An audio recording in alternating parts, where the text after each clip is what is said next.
Yes. All right. Good morning, everyone, and welcome to this bite-size seminar that we are hosting from Implement with us2 here today, where we're gonna nerd a little around with the subject of digital learning conditions, and maybe also related a little bit to the COVID situation. But moreover, it's a nerdy session about how to create the right conditions for everyday learning in organizations. But before jumping into the subject, we'd just like to see who's actually on here. We had about 60 attendance, but not everybody is on yet. But could you just write your names and where you're from in the chat, so we know who's in the dark space out there?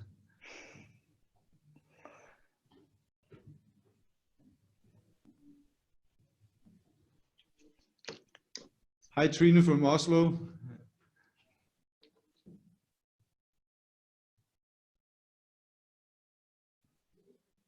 Someone is in Sweden.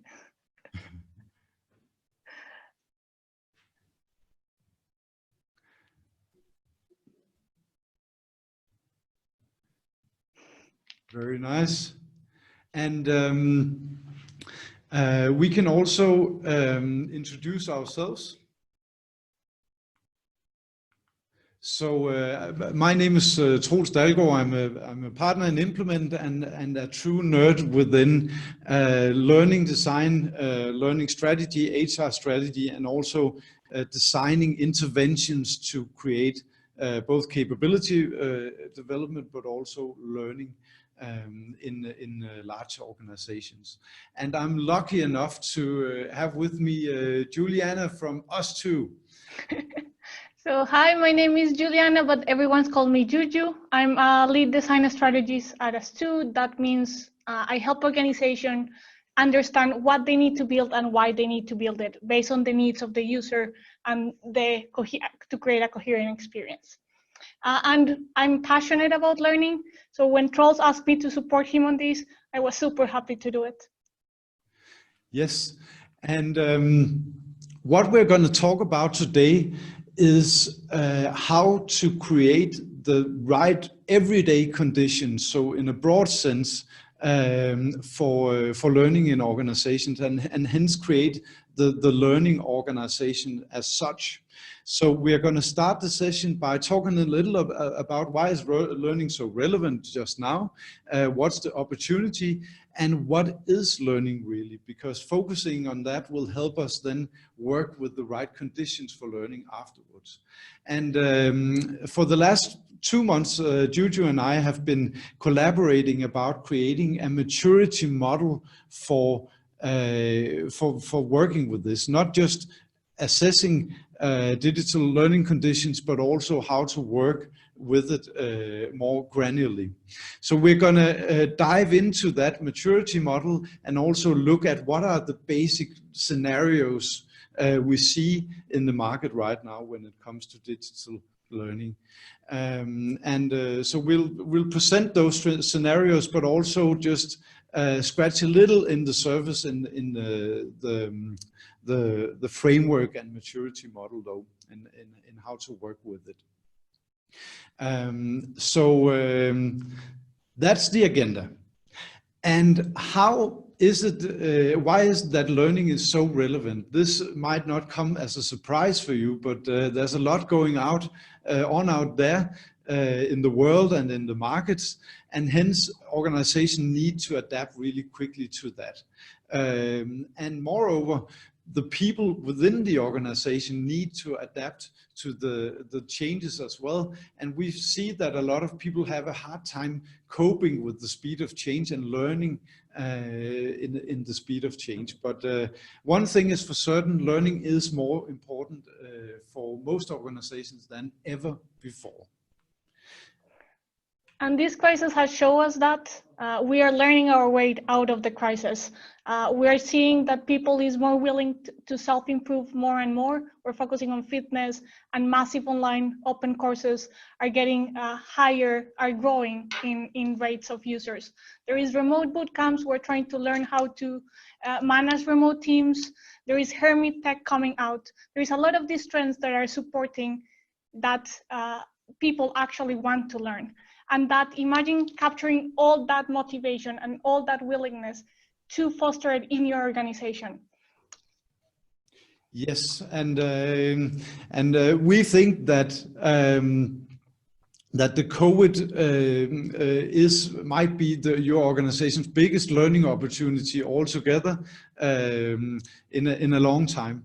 And let's hope that the black swans will keep away for a little while at least, but we should find a way to exploit this to accelerate the change we need. So this is the starting point. To be able to work with learning in organizations, we need to just have a clear definition of what are we really talking about. What is learning? And in our view, learning is the formation of new circuits in the brain and making them stick, basically. And in that sense, learning is something that happens second by second rather than training session by training session. So learning is something that happens all of the time, even when you sleep, even when you reflect and think, even when you talk to your colleagues and that sort of thing. So that's a very broad and also very modern definition of learning altogether. And if you take that outset, then working with learning is not as much pouring new knowledge into the brains of people as in the left side, sort of an old push one-way information sort of approach, and rather it's the Gardner approach, where you would try to create the right conditions for learning to grow and flourish in the everyday for the many people, right? And then it's much more about creating the right conditions, and not the least on the structural side. So the right space, the right physical conditions, the right KPIs and structural, procedural conditions that foster the right processes that make learning, and the right, obviously, learning offerings, and for the subject today, the digital infrastructure and information availability for learning. Because if you ask most, at least young people today, you know, where do you go for learning? It would be through Google or YouTube, basically. And moreover, all of these other places is more and more linked to digital as such. So if we look across the whole employment life circle here, and the many touch points in the everyday, but most touch points at work is actually influenced by learning. Both learning, of course, but also digital. So how can we work with all of these different touch points to enhance learning there by using digital means? That's our focus for today. So a pretty broad scope, you might say.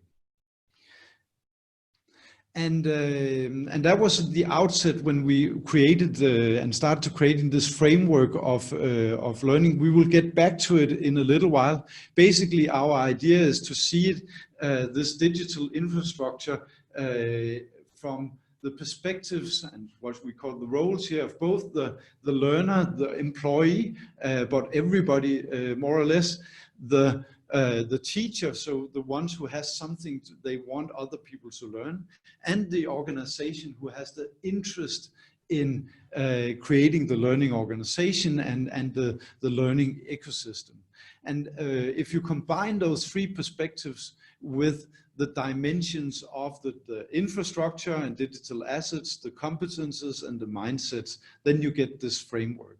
And we took that outset when we now created different scenarios or maturity levels which we see across clients these days. And that's what you're going to talk a little bit about now, Juju? Yes, let's go into it. So the first one is an adopted organization. Digital is starting to be adopted, meaning there is some digital tools, the internet is a thing, there is server rooms, but it's quite physical. So you still learn in training elements. So you might have a training session before a Christmas party. You might be quite isolated from different departments in your organization as well. So you might not have access to your colleagues in the floor above or below. There is no access to the internet in general. So it's quite basic tools and mainly physical tools to generate and accelerate learning in the organization. So something could look like, I think, Trolls, you're better talking about this one than me. Yes, I still remember when we went from the good old overhead projector to the PowerPoint projector. And that was a big thing in the early 90s. And you had to really, you know, it was a big thing if I could get the real computer projector. And then also going from old-fashioned writing machines to the printer and writing stuff on the computer and print it out. But also the calendar and the email was big innovations going towards the digital paradigm. However, in this paradigm, it's more using digital as concrete tools to support the good old physical world as we knew it before.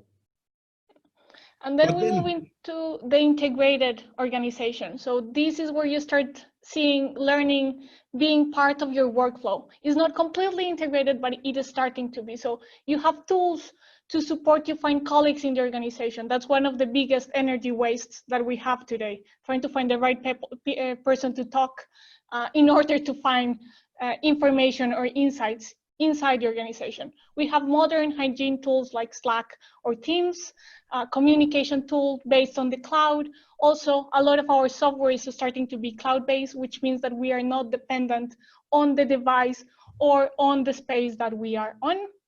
Learning is still a destination, meaning we need to go to a training session or a course or a conference, or we have an LMS system that we need to put energy into going into and find the right support material or growing course or whatever we're looking for.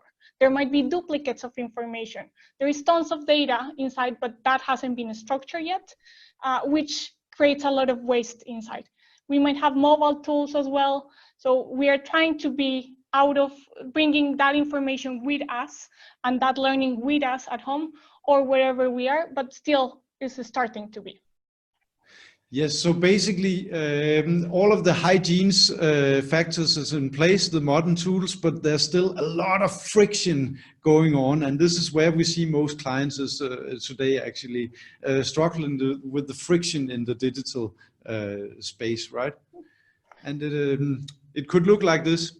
Yeah, so there is a couple of examples here. The first one is a client that I was working with. They had digital tools supporting the employees to learn around their workflow, but the employees were not using it because that tool didn't adapt to their own needs, which means that they revert to using paper, which is the photo that you see on top, which is quite funny. That happens all the time today. If the tool is not serving us, we are gonna find a way. The second example is a channel that we have at As2. It's a Slack channel dedicated only for learning and only for sharing what we find interesting or if we want to educate each other in certain topics. So we use it to share that information. And having that in your organization might be a good way to start fostering that mindset of we want to learn together and creating that curiosity around it. And the last one is a digital tool created to support 45,000 employees for shifts. It's one of the biggest supermarkets in the UK. We created it at As2 to support them on owning or enabling them to own their own work life, meaning being able to create or understand based on my routines, where is my shift better place, and also that enabled the organization to be a bit more efficient in planning their resources and learning around that. Yes, and the nirvana of digital learning enablement would be looking ahead. What does good look like here? And basically, it's a lot about removing friction, right? Yes, it's when the learning becomes part of your workflow. So it's seamlessly integrated into the work experience.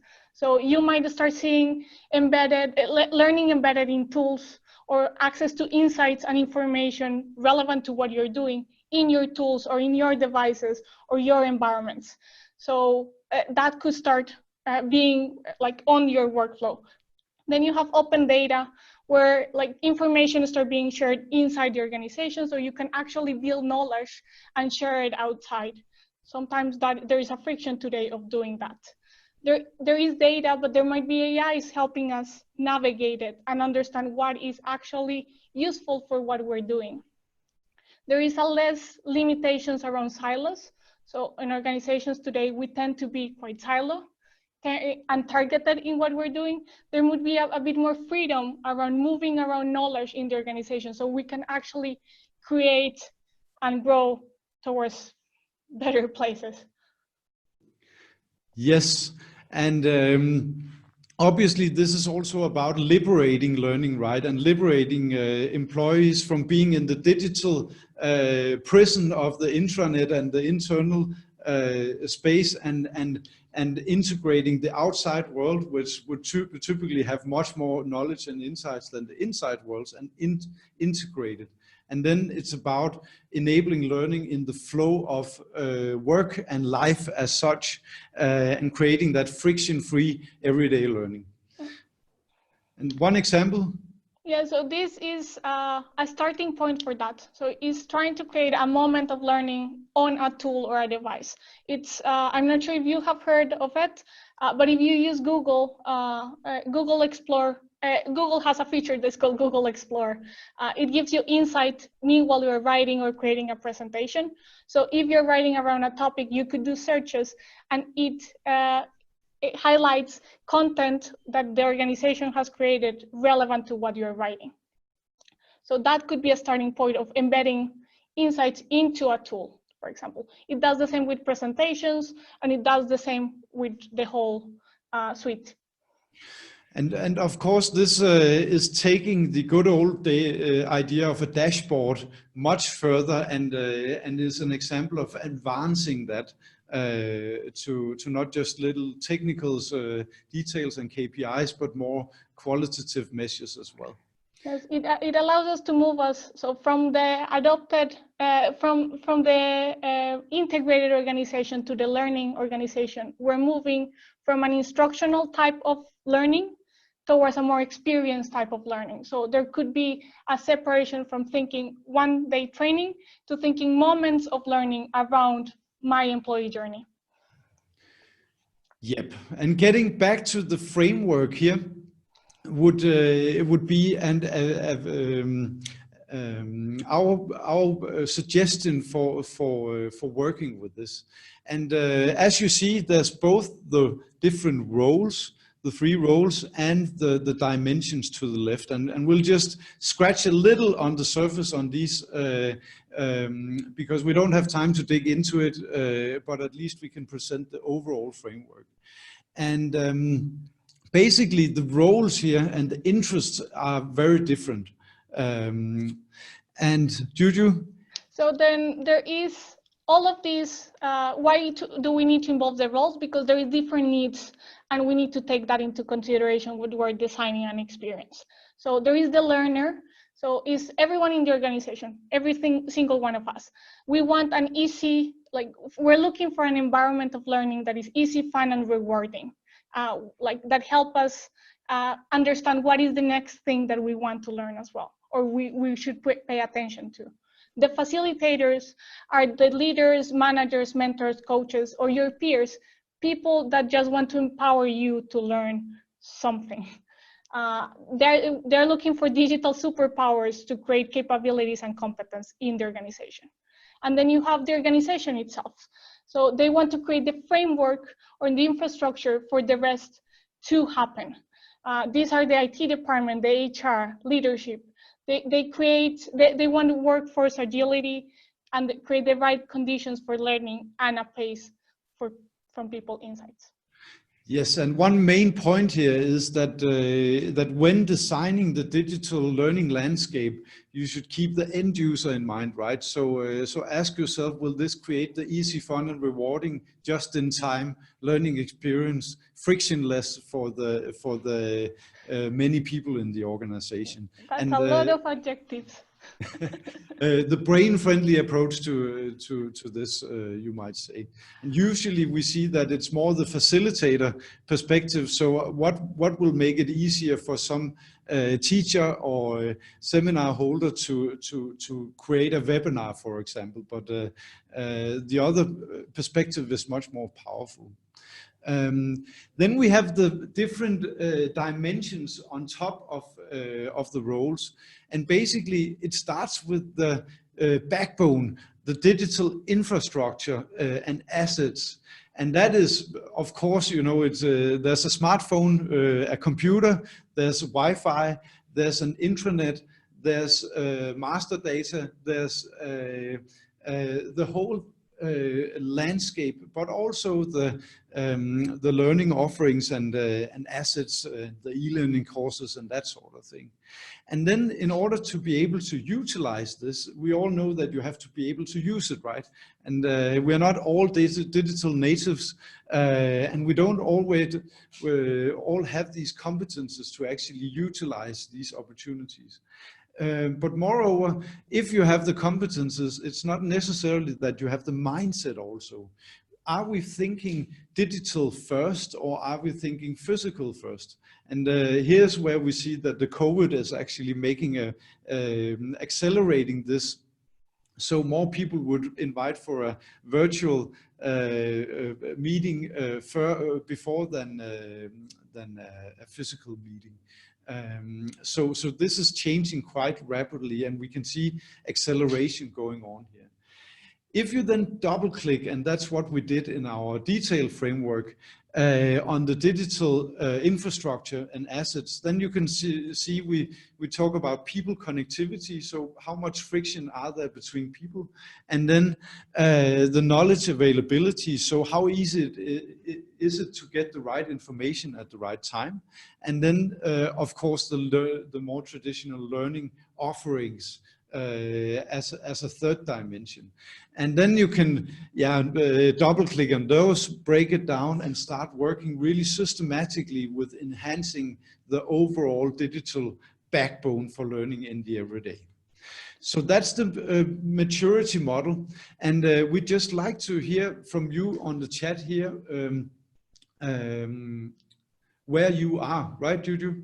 Yeah, so if we look back at the scenarios, so are you in an adopted organization, like in a basic system-wise? Are you trapped in your own ecosystem within your organization, or are you in an integrated one? I assume that most of you are in an integrated one where you have some hygiene factors in place and you're starting to embed learning into your workflow, or are you in that learning organization what you're just seamlessly like that workflow is completely integrated to the learning experience? So if you can tell us in the poll, which organization do you think you are in?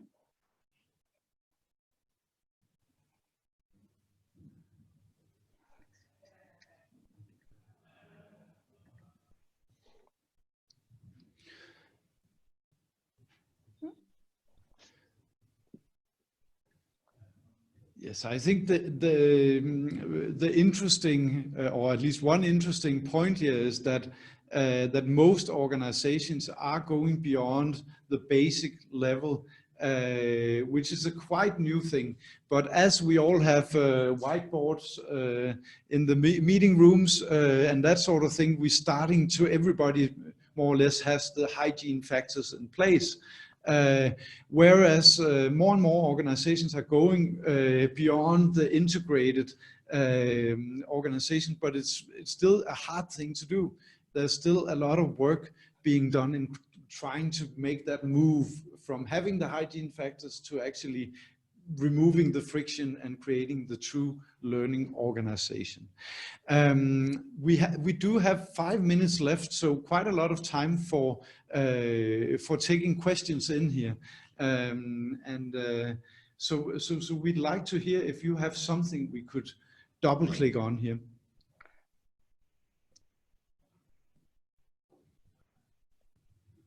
You're welcome in the chat. If not, I would love to hear which of you are on an adopted organization. Like, what makes you think that you are in an adopted organization?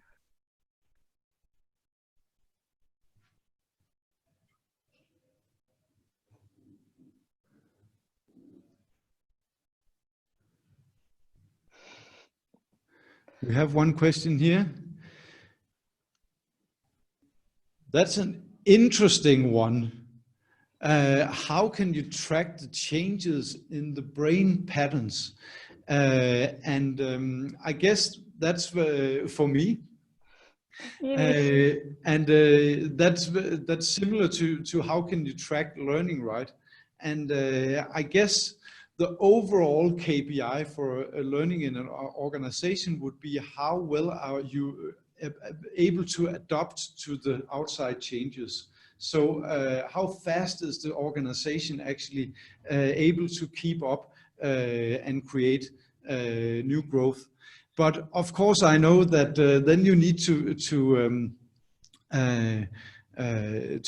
break that down. And to be quite honest, I haven't really seen any super good examples of that. But I think you can track new behavior, and you can track the adoption of new ways of doing things, and you can track organic growth and innovation. And I think that would be a relevant place to start, because if you go down to the individual level, then it gets very quickly unmanageable, at least from what I've seen.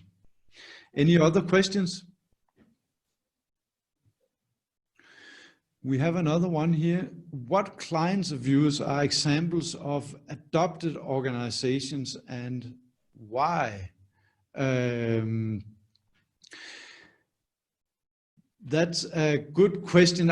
We cannot mention any names, but at least shortly I can say that there are still a lot of really old school organizations, especially the smaller ones. So that's the type of organization, or the smaller and mid-sized companies. Or some governmental organizations as well. So you have some governmental organizations or states that might have been or are in an adopted, so they're still not sharing information between floors, or they might be trapped between like exactly what they need to do. So that might be as well one of them.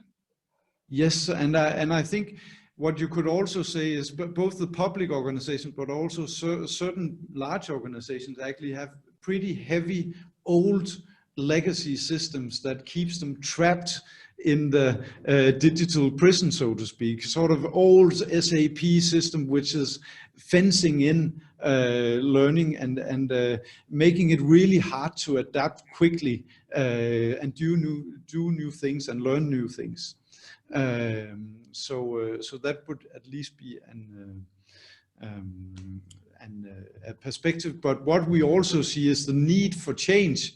To go back to our points, is becoming bigger and bigger. So there's a huge relevance in trying to break these heavy old system and make them more flexible. Should we take the last one? Yes. So what's your take on immersive learning technologies? So right now they're quite new, so they're quite experimental. I like that. I like that we're trying new things to facilitate learning. There is VR courses for kids, so they can experience history, for example. There is, and we can apply those type of things for training courses around machinery in organizations. There is an AR system, so you can actually understand what is in front of you. There is, I think they have a lot of potential. We're just in the starting phases of experimenting what are the best use cases for them. Yes, and one last take here on the immersion technology is that I still think it's too rooted in an old way of push-based learning. So we still think of learning as courses and e-learning and that sort of thing, and there's far too less focus on the broader system. Then the last thing is how to start becoming a learning culture. And I can just say that we've actually built an article and a point of view on that recently. And I think we will send that out with the mail as a little bonus point of view. But the time is up. Thank you very much for joining. And thank you, Juju. Cool. I just gonna add one thing before you go. On that learning culture, start asking questions. Start understanding who you are teaching to, and or like who do you want, like who is your organization? What are they interested in? And like build on that. Yes, but thank you all for joining today, and thank you, Juju, for being with us here and the collaboration so far. It was great. Hope you enjoy it. Bye. Bye.